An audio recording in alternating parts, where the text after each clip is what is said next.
Hello, Aquarius. Welcome to Ula Tea Leaf Readings. My name is Lenor, and tonight I'm going to be reading your tea leaves. So, Aquarius, your reading is now activated. This is a timeless reading. It becomes yours when you start partaking in it, when you start communing with it, when you start listening to it. Now, it might not be your whole story, right? You might hear some things and think, I don't know who that person could be. I don't know what that, detail could possibly have to do with me. Well, that's okay. Sometimes in readings, it's just like that. For me, I often listen to a reading from my feelings, right? I'm remembering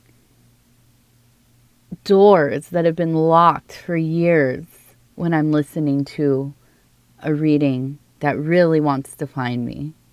Now, all the details might not be mine, but those feelings, those impressions, those fragments of the abstract, of the old, of the new, of the coming, they start to show themselves.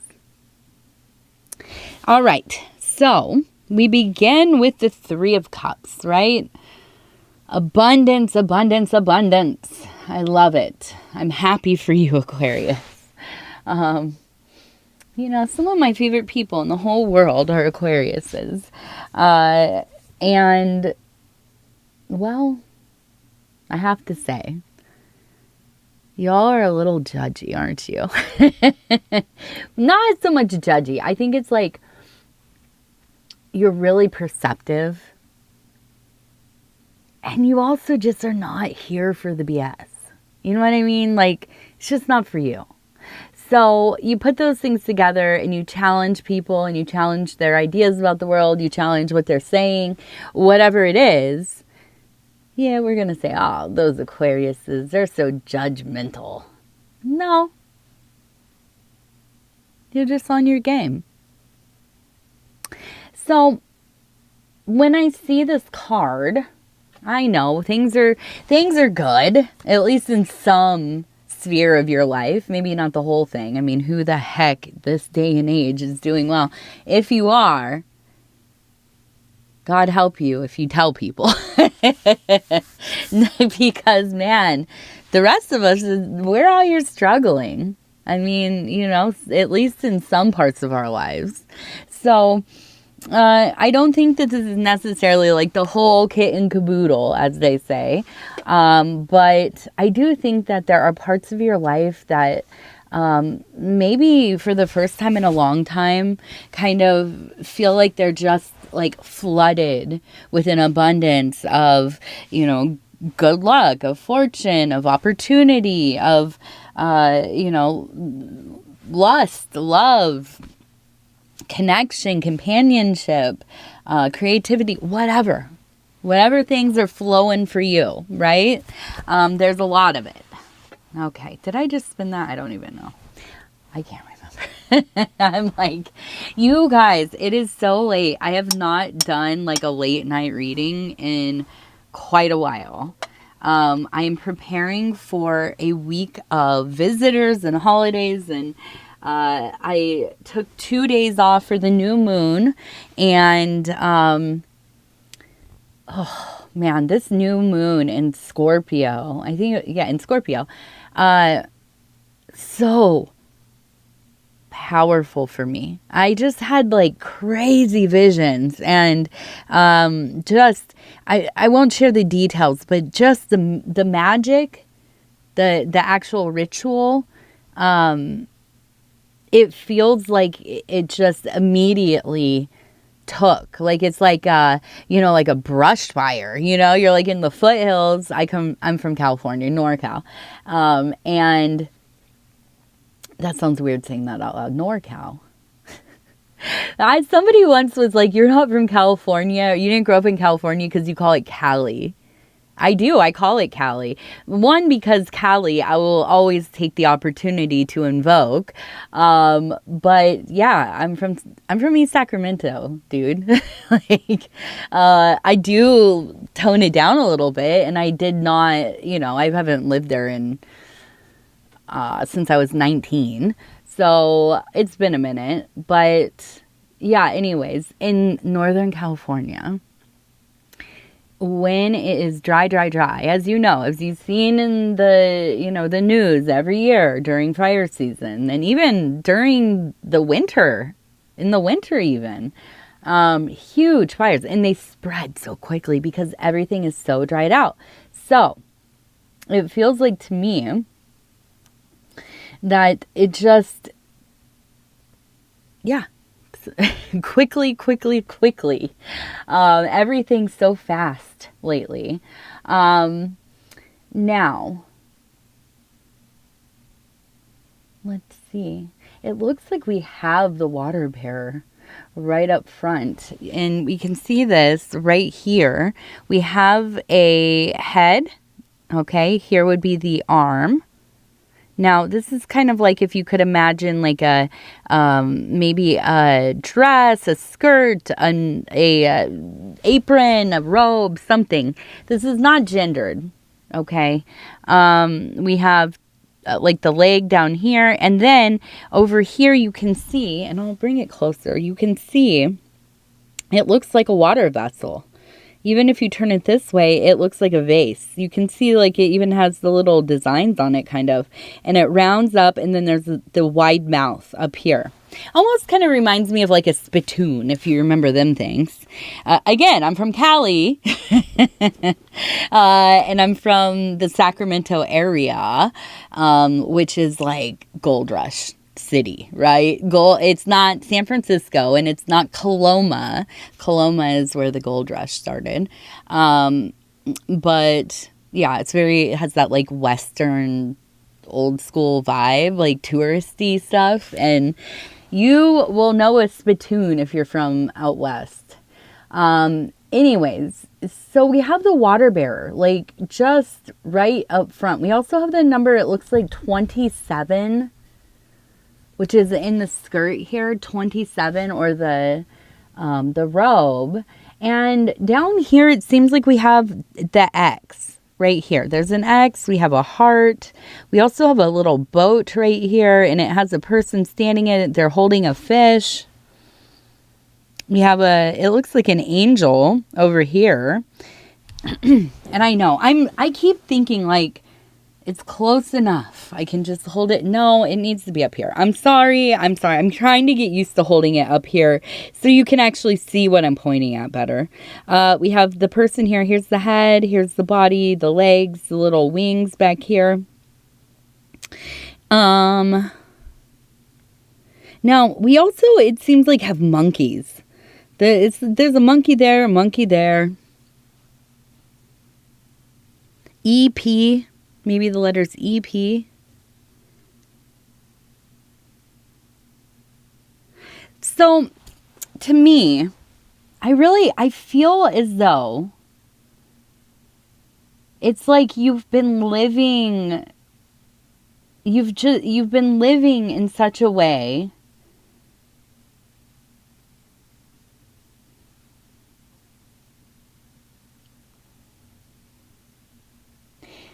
I feel like you've been living in such a way it just hasn't been your world, right? You've been devoted to, well, I imagine it's like family, right? Or your children, grandchildren, maybe it's a relationship, I don't know.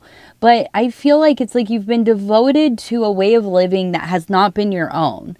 And it can feel quite different if it's like you're living in like your spouse's world. Like they're controlling, domineering, they have a big personality, like everything's their way, and you're just kind of hanging out in their world, right?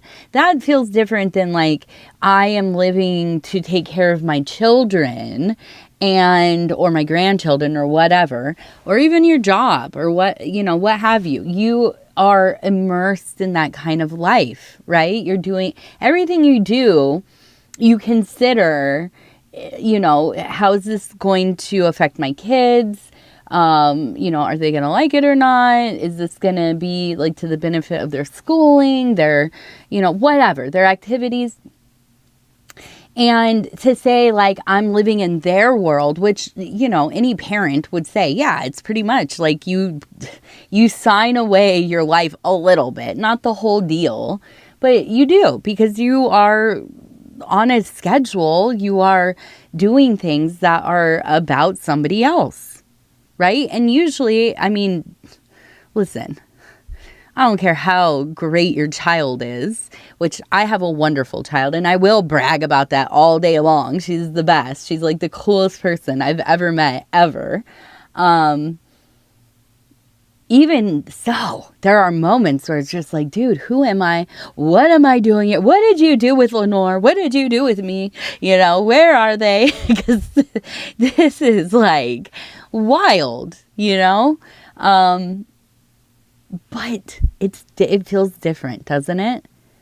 It feels different than if you said, I'm giving my whole world over to living in this other person's life versus like with the kids. So I feel like I don't know which one was happening for you. Now, maybe your kids, the last one has gone off to school, or, you know, they finally got married, or, you know, whatever. They're out of your hair. They're not in the house, or maybe they are, but they're taking care of themselves.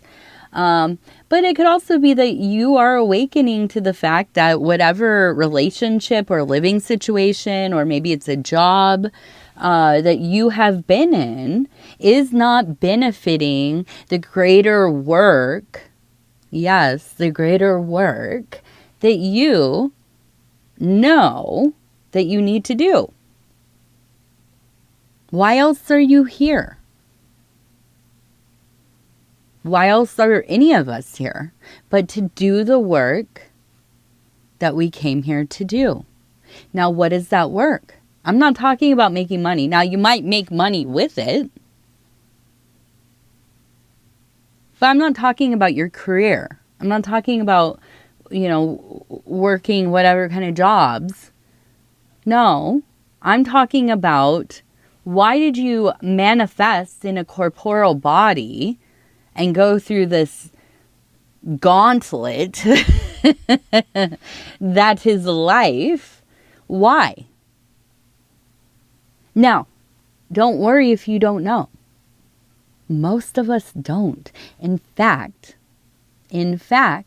one of the major initiatory aspects to most, and I will say most because I don't know about all, to most spiritual occult systems, I won't say religion so much, but it is very much woven into both the low and the high or inner temple, right? The more secret strands of religion, right? So we're talking about like the Zohar and, you know, Kabbalah, you know, these kinds of things. These are the inner sanctum. To a lot, you know, all religions have them. They're just called different things, and you might not even realize that's what it is. Anyways,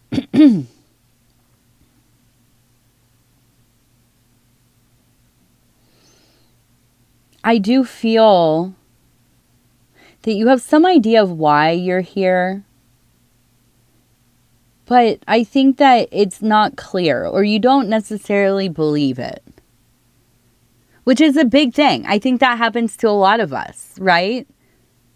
I started doing my own, well, like in Western Hermeticism, you might call it something like communing with the guardian angel, or this kind of thing. Your daemon, your higher self, your internal beloved is what I like to frame it as. But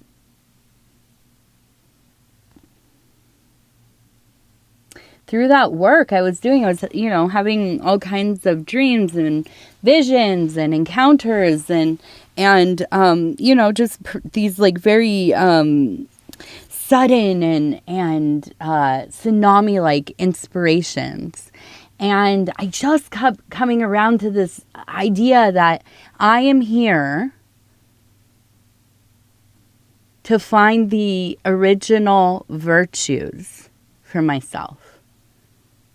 And I thought, what does that even mean? What does that even mean? What does that even mean? What are the virtues, first of all? What does that mean?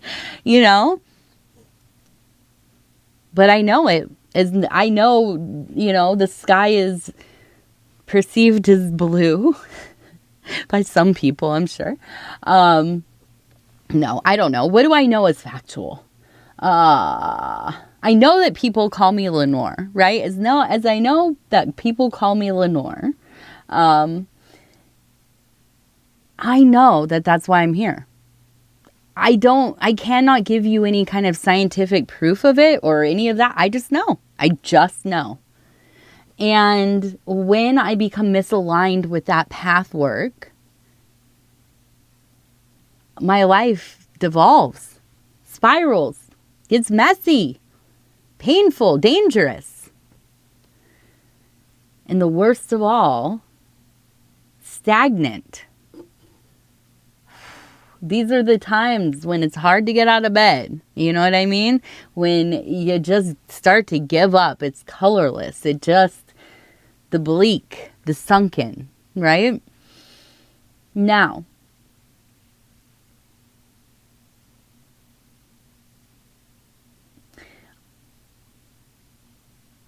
I believe for you, this is a time that you are open to meet your calling, or to at least discover it. And so I hope that you will spend time with yourself, that you will listen to yourself, that you will talk to yourself as you would talk to somebody else. Ask yourself questions. Get into that self-archaeology. I'm not talking about go to all the traumas and, you can. If that's what you need, if that's where it's taking you. But no. Go looking. Go for a little stroll around self. Now, I'm a huge, huge supporter and practitioner of active imagination. So it's kind of like meditation, I guess. It's kind of like daydreaming, I guess. It's an intentional place within the mind's eye and beyond, where you can kind of set up, I like to call it my laboratory, right? This is where I go to do the work. This is where I go to sort things out, to ask for guidance, make appeals, work out concepts in a physical or imagined physical space, right? So I can really see what I'm talking about. And it's as easy as kind of closing your eyes and contemplating and kind of like a guided meditation kind of vibe, right? And so I hope, this is my hope. Maybe I'll give you a little prompt here. This is one that I really, really find very profound, especially in evening prayer or right after evening prayer. And this is the prompt that I like to use for myself. So I imagine like a little house or a little clustering of buildings, some kind of estate or temple complex or something, right? But it's very, for me, I like to think of it as kind of rustic, minimal, because that's my jam, right? So you walk towards it and you look down and you start to realize, oh yeah, I have a bowl in my hand, or basket. I like to think of it as a basket kind of. And I'm holding it and I know that I need to take it to a tree that is kind of in like a courtyard, right? So I'm going to walk and I'm coming out from a field or a side street or something, and I'm entering this complex. And kind of, as you get further into this practice, if you've done it a lot, you can start to think about based on light orientation and, you know, just kind of like, well, you'll learn your landscape, right? So you can start to even take like the directions that you're moving in, where you begin, what way you're facing. All this stuff might be meaningful, right? Or you might be more simplistic. I like to be a little more simple about things. And just kind of remember the path, right? The path that you took to get to this courtyard. Because you already know it. Now you might want to map it, just for your own notes. And so you get to the courtyard and there's the tree, and it's a beautiful tree. I like to think of it as like a olive tree or a fig tree or maybe even like a pepper tree, you know, whatever you like. And you're taking the basket up and you know, here, I brought you something. There are 2 items in this basket and I'm leaving them as an offering to this tree. Okay, so you come up to the tree and you kind of, you know, kneel down or you lean over and you put the basket down. And as you put it down, I want you to notice how you feel. And I want you to look in that basket and I want you to see what is it that you are giving for offering. And it will be instantaneous. You will know immediately. 2 items right off the top of your head. Tell me now. You can put it in the comments or you can keep it for yourself. But I want you to start doing something like this. You can do this prompt. You can make up your own. It doesn't matter. If you really, really want one, you can email me or comment and I'll help you form one that fits you. Okay? I want you to keep doing this every day, every night. I like the night for these kinds of things. Every night for like a week. And I want you to keep note of what you're seeing in that basket each time. I also want you to really think about like what it is, you know, what is it like where I am awakening, right? Where is the sky bright with the sun? Is it dark? Are there street lights? Are there other people around? What does it smell like? All these things. These things all matter. Maybe they don't. I don't know. I think they do. Personally. But I do. I think that for you to begin to dig into the deeper parts of your psyche, it's good to practice these kinds of, you know, what is your subconscious going to push forward? It's kind of almost like it's going to give you a series of keys that you have to like form together to get the big old key, right? So if you will humor me, yeah, try this out. Let me know how it goes. Now, we also have the number 8, as you can see, or the 2 of discs. And this is all about, right? It is all about change. It is all about things from the macro coming down into the micro, which is the physical world, the perceivable world. Up here we would have the larger scale or the mystical, the divine. And I feel like you are coming into a balance in your life. I really think that this is so important to you. You know, I think that it's just, you've gone so long, or at least had long periods of time where things just don't feel super meaningful. And I think that you are tired of living that way. I think that it's like you're looking for that one last little drop of honey in the stone when you have like a whole, you know, a whole grove full of beehives just down the way. You just got to find your way there. There is no need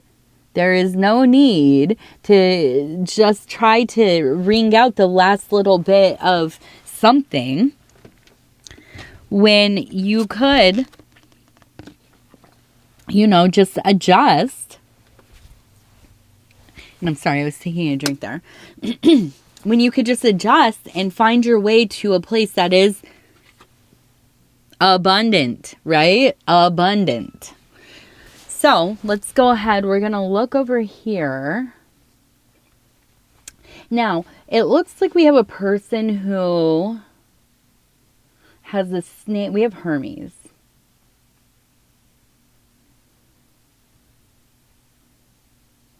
We also have, it looks like RJ. Maybe the name RJ, if you know an RJ.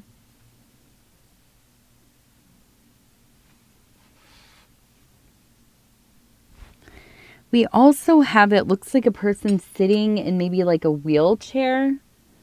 We also have the letter M. M-I or M-H. Also the number 17 repeated.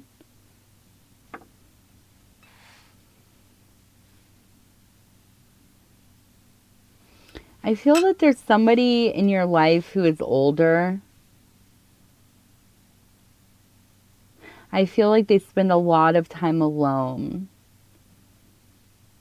And I think that there's like this feeling that you get like, I need to be there more, but like your life is so busy and the few moments of like time just for you, like you don't want to give that time away to more stuff. And that's super understandable. But I feel like this person, and for whatever reason, it feels like it's very much like a feminine person. Maybe a mother, maybe like a grandmother or cousin, something like this. Maybe an auntie, I don't know. But it feels like they spend so much time by themselves. And I feel like they live in their inner world a lot. And I feel like this is somebody in your family who probably people think is weird, or they don't really pay her very much mind because her ideas seem, I don't know, maybe she has like, dementia or something and has always been kind of strange to people, but now there's a reason, like, oh wow, that's probably why she was always like saying weird stuff, or she always like was really into some, something they didn't understand, but I feel like for you, this person is more like you than anybody else in the family. So I feel like it's important for you to seek them out because they have a lot to tell you. There's a lot to be taught, like to go over, right? And it might not feel like an education, but I do fully believe this is a person that is kind of initiating you into the deeper mysteries of your own family.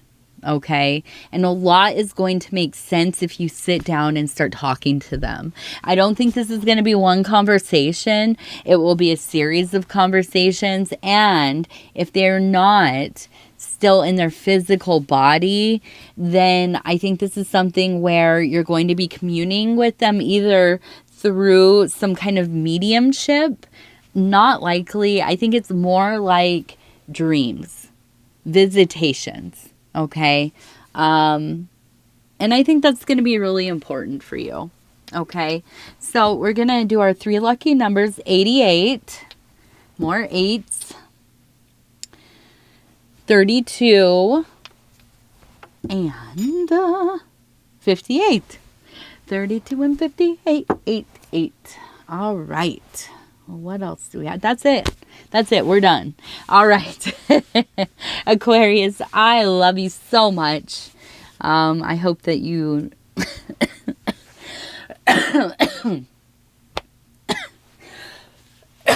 I made it. I thought I was going to make it through the whole thing. I almost did. I've been sick since September on and off. So it's like, it's just getting rough down there in them lungs. So anyways, I love you. We'll talk soon. If you want to like, subscribe, or leave a comment, I'd love to hear from you. Other than that, have a great night. We'll talk soon. Good night, good night, good night.